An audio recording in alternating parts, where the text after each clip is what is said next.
देखो मैं आपको एक उदाहरण देता हूँ, समझने लायक, आपके सबके अनुभव में आएगा ये बात, कर लेना अगर कर सको तो। मैं भी सुबह चिंतन कर रहा था, पता नहीं कैसा स्वरूप है वस्तु का, लेकिन ये देखने में आता है कोई जीव आत्मा के भान बिन, आत्मा के अनुभव के बिना अगर क्रियाकांड में आगे बढ़ जाए, वृत्ताधिक में आगे बढ़ जाए, तो भी 100% उलझ जाता है। और आत्मा के अनुभव के बिना कोई जीव शास्त्रों के ज्ञान में ज़्यादा उतर जाए तो भी उलझ जाता है। ये बात 100% पक्की है। इसीलिए आचार्य भगवंतों ने हमको सावधान किया 2 बातें कहकर कि देखो भाई, अगर क्रिया ही में तुम्हें रस आ रहा है, वृत्ताधिक को तुम बहुत महत्व देते हो, तो अनंत बार तुम मुनि बने हो, उससे ज़्यादा वृत्ताधिक ग्रस्त जीवन में क्या होगी कि अनंत बार मुनि बन गए, इतने उत्कृष्ट त्याग व्रत लिया। और अगर तुम्हें शास्त्रों के गहन अध्ययन से तुम बहुत अपने आप को विद्वान समझते हो या बड़ा पंडित समझते हो, तो 11 अंग और 9 पूर्व भी तुमने अनंत बार पढ़ चुके हो। और मेरा अपना दृष्टिकोण है, जो मैं कहना चाहता हूँ, अनुभव है, तजुर्बा है, ऐसा मैंने देखा है कि जो जीव दृष्टि के विषय में ताकत न लगाकर ज़्यादा इधर उधर का स्वाध्याय करने लगते हैं, उनका दृष्टि का विषय कमज़ोर पड़ जाता है। अब थोड़ा खतरनाक हो रहा है, डरना मत। देखो, भाषाएं, प्यारी प्यारी भाषाएं आपको सुनने में बहुत अच्छी लगती है, मधुर भाषाएं, मधुर भाषाएं बोल के दिखाओ। बोलूं रमेश जी? बोलो। देखो भाई, चारों अनुयोग ही पढ़ने चाहिए। सब जनवाणी अपनी है, सब शास्त्र अपने हैं, सब में भैया धर्म की बातें लिखी हैं, सभी आगम हैं, सभी जिनेन्द्र देव की वाणी है। ऐसा पक्षपात नहीं करना चाहिए। कितना अच्छा लग रहा तुम्हें? लग रहा कि नहीं भैया? यथायोग जितना बने वृत्ताधिक तो पालनी चाहिए, सावधानी तो रखनी चाहिए। व्यवहार है भले ही, वो धर्म नहीं है, लेकिन गृहस्थ होकर भ्रष्ट नहीं होना। स्वाध्याय, अपना खाने पीने में सावधानी, वृत्ताधिक जितने बने, अष्टमी चतुर्दशी का विशेष। अब आपको लगता है जी कितनी बढ़िया बात कर रहे हैं, और ये बढ़िया बात है, लेकिन अगर तुम्हें सम्यक दर्शन नहीं है, तुम्हें वो दृष्टि का विषय तुम्हारे अंतरंग में नहीं है, और तुम इन बातों में चढ़ जाओगे तो ये रह जाएगा। टोडेमल जी साहब ने साफ साफ लिखा, निचली भूमिका में द्रव्यानुयोग ही कार्यकारी है। और फिर ऐसा भी लिखा साथ में, जो लोग उठा उठा के ले आते हैं कि साहब वैसे तो पढ़ने का कोई क्रम नहीं है, समझ में आया, जिसकी जैसी रुचि हो। तो भाई साहब, वो तो तुम्हारी तरफ से कथन कर दिया उनने कि भाई अगर अब तुम्हारी रुचि है ही नहीं, तुम्हारा द्रव्यानुयोग में मन ही नहीं लगता, तो भैया तुम कहानी किससे पढ़ लो। ये कोई बात, ये वो बात हुई जैसे अपन बच्चों के साथ करते हैं कि भैया अब तुम ये नहीं कर सकते तो भैया यही कर लो, पढ़ नहीं सकते तो भैया फैक्ट्री में ही आके बैठ जाओ, अब नहीं पढ़ सकते तो जाओ ठेला ही लगा लो। तो कोई कहे ये कैसा पाप है? अरे भैया, तेरी योग्यता के अनुसार देख रहे, अब करें क्या हम? अब जब तेरे को वस्तु स्वरूप समझने की योग्यता नहीं दिखती, तेरे को सिद्धांत ख्याल में नहीं आते, तेरा उसमें मन ही नहीं लगता, और तेरे को आरुचि हो जाए और तू मंदिर ही छोड़ के भग जाए, तो ऐसा तो ज्ञानी कभी नहीं चाहते। तो वे इसलिए कह देते कि भाई एक काम करो, तुम कहानी किससे पढ़ो। तो वो ऐसे ऐसे शब्द तो बोलेंगे तो कैसा अच्छा नहीं लगता ना, कहानी किससे पढ़ो। तो प्राण पुरुषों की चर्चा पढ़ो, वे महापुरुष हुए हैं, उनकी चर्चा पढ़ो, उनका जीवन पढ़ो, समझ में आया? तो वास्तव में आचार्य कहते कि वस्तु स्वरूप समझना पहले जरूरी है। अब तुम्हारी अगर योग्यता नहीं है, तुम नहीं समझ सकते हो, तो वो दूसरा रास्ता है। लेकिन पहला रास्ता क्या है कि आत्मा के अनुभव का कार्य करना चाहिए, कहीं पर भी नहीं उलझना चाहिए। क्यों बचन जी, क्यों? क्योंकि अनंत बार उलझ गए हैं।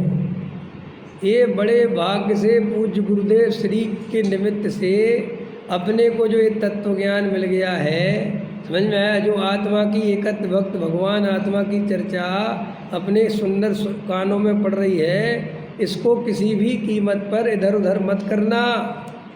आगम के नाम पर, समाज के नाम पर, एकता के नाम पर, व्यवहार के नाम पर, क्रिया के नाम पर, समझ में आया, गृहस्थ के नाम पर, कर्तव्य के नाम पर इसको विसार मत देना, इसको हल्का मत कर देना, इसे कमज़ोर मत कर देना, वरना फिर फिसल जाएगी। इसलिए मैंने अब और ज़्यादा देखा कि वास्तव में मैंने इस टाइप के भी लोग देखे, विद्वान देखे, कि जैसे वे ज़्यादा पढ़ लिख गए ना, ज़्यादा पढ़ लिख गए, समझ गए मैंने, यूनिवर्सिटी लेवल के पढ़ गए, प्रोफेसर टाइप बन गए, तो उनमें वो दृष्टि का विषय का रस छूट गया, वो ज्ञान का विस्तार हो गया। तो वो ज्ञान के विस्तार में वहाँ ये लिखा है, वहाँ ये है, वहाँ ये है, वहाँ ये है, वहाँ ये, वहाँ ये, वहाँ ये, वहाँ ये, वहाँ ये, वहाँ ये, वो ये ज़्यादा चल गया। और फिर वो जो पकड़ आनी चाहिए थी वो नहीं आ पाई, क्योंकि वो ज्ञान इतना फैल गया कि वो उपयोग रूपी संपदा बट गई, वो क्षयोपशम ज्ञान बट गया। मैंने आपको भी अगर ज़्यादा क्षयोपशम हो जाए तो बहुत अच्छी चीज़ नहीं है, मैंने उस अर्थ में नहीं कह रहे। आत्मा की सच्ची रुचि हो, सम्यक दृष्टि हो, देखो भाई, सम्यक दृष्टि हो तो ना चक्रपति पद उसका कुछ बिगाड़ लेगा, नहीं समझ में आया, और ना 11 अंग 9 पुरुष का कुछ बिगाड़ लेंगे।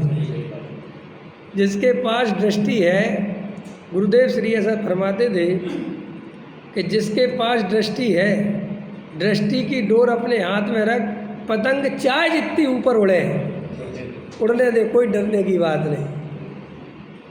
ऐसे ही भरत जी अगर समोसरा छोड़ के युद्ध लड़ने भी चले जाएं, समझ में, तो कुछ नहीं बिगड़ता, लेकिन तुम उनके चक्कर में चले जाओ तो सब बिगड़ जाएगा।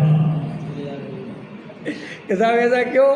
क्योंकि भरत जी जन्मजात सम्यक दृष्टि हैं, उनने आत्मा का कार्य पहले ही कर लिया है। समझ में आए कि नहीं समझ में आए हैं? इसलिए चक्कर में मत फंसना तुम भाई। ज्ञानियों के पास दृष्टि है, तो साहब हम क्या करें कि पहले दृष्टि पैदा करो, पहले सम्यक दर्शन पैदा करो, बस कुछ मत सोचो, ना वैराग्य की बातें सोचो, न कुछ मत सोचो, बस रात और दिन एक गायक की धुन लगाओ, जहाँ जिस परिस्थिति में हो वहीं लगाओ। निमित्त की दृष्टि मत करो, संयोग की दृष्टि मत करो। ये मत सोचो कि साहब अभी हम गृहस्थ में हैं, हमारे पास काम बहुत है, मैं व्यापार में फंसा हुआ हूँ, साहब मेरे बाल बच्चों की शादी नहीं हुई। सब बेकार की बात, बिल्कुल बेकार की बात है, इनमें डरो मत। वे सब अपनी योग्यता के अनुसार, अपने अपनी भवितव्यता के अनुसार वे कार्य सर्वज्ञ देव ने देखे हुए हैं कैसे होने। तुम व्यर्थ में चिंता मत करो। तो साहब मैं क्या, बस तुम तो रात और दिन ध्रुव की धुन लगा दो। भगवान के पास आओ तो बस एक ध्रुव गायक तत्व हूँ मैं, तो अवेद अखंड अविनाशी त्रिकाली ध्रुव, बस इसकी धुन लगाओ। ऐसा भक्ति करे कि नहीं आए, भक्ति तो करो, पूजा का भाव आए करो, लेकिन रस मत लो कहीं पर भी। रस सिर्फ एक गायक भाव में लो। समाज की नेतागिरी पल्ले पड़ जाए ठीक है, लेकिन रस मत लो, रस एक ध्रुव में लो। समझ में आया कि नहीं आया? तो सम्यक दृष्टि हो सकते हैं, तो आत्मा का अनुभव कर सकते हैं। अगर क्रिया कांड में ज़्यादा उलझे आत्मा के भान में, तो गारंटी से मैंने देखा है, जो जीव मंद कसाई होते हैं और आत्मा का भान हुआ नहीं, तो उन लोगों को क्रिया का रस और सब शास्त्रों का पढ़ने का रस बढ़ता चला जाता है, और उनको ध्रुव की बात सुनकर वो छाला नहीं आता जो आना चाहिए। तो वहाँ ध्रुव की चर्चा चल रही और वो अपना जो है उसके दिमाग में कहीं की और शास्त्र घूम रहे हैं। देखो कई लोग इतने समझदार हो जाते हैं, जैसे ध्रुव की चर्चा चल रही, बढ़िया ज्ञान की चर्चा चल रही, तो वे आगे का पढ़ने बैठ जाते हैं। वो कहते ये तो पता है, ये तो वही बात कह रहे हैं, तो क्या है। अच्छा तू बड़ा उसे यार, आगे क्या लिखा है? पढ़ना काहे के लिए है? क्या लिखा है शास्त्रों में? वही तो लिखा है। एक ध्रुव की अनुभूति के लिए तो सब शास्त्र बने हैं।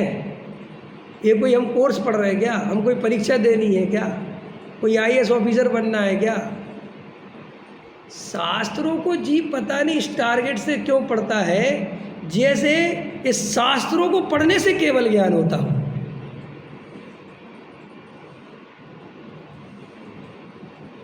और ज्ञान को बढ़ाओ और निर्मल करो। कितना निर्मल करें ज्ञान?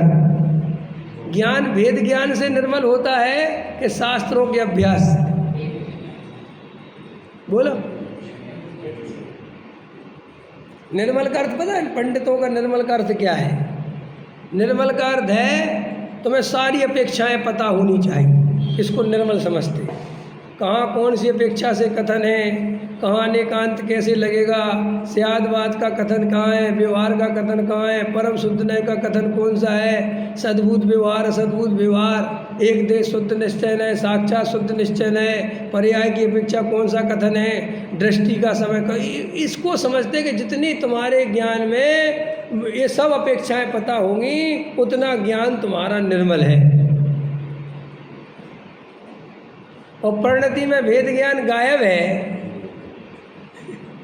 नो कर्म द्रव्य कर्म भाव कर्म से भिन्न में एक त्रिकाली ध्रुव हूँ, ये चर्चा ये श्रद्धा ने मजबूती गायब है। तो काय का ज्ञान निर्मल है तुम्हारा?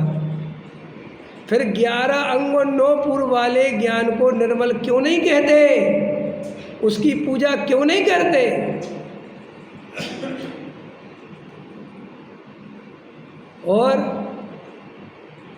और क्या कहते? वही कुंद कुंद भगवान वो ये कहते हैं कि जो अपनी आत्मा को जानता है वो श्रुत केवली है। गजब हो गया साहब। निश्चय श्रुत केवली। बोले साहब श्रुत केवली? हाँ बोले है। बोले साहब उसे बाकी कुछ पता नहीं, कह रहा करना क्या है बाकी का पता करके? भाई द्वादशांग का सार ही आत्मा का अनुभव है।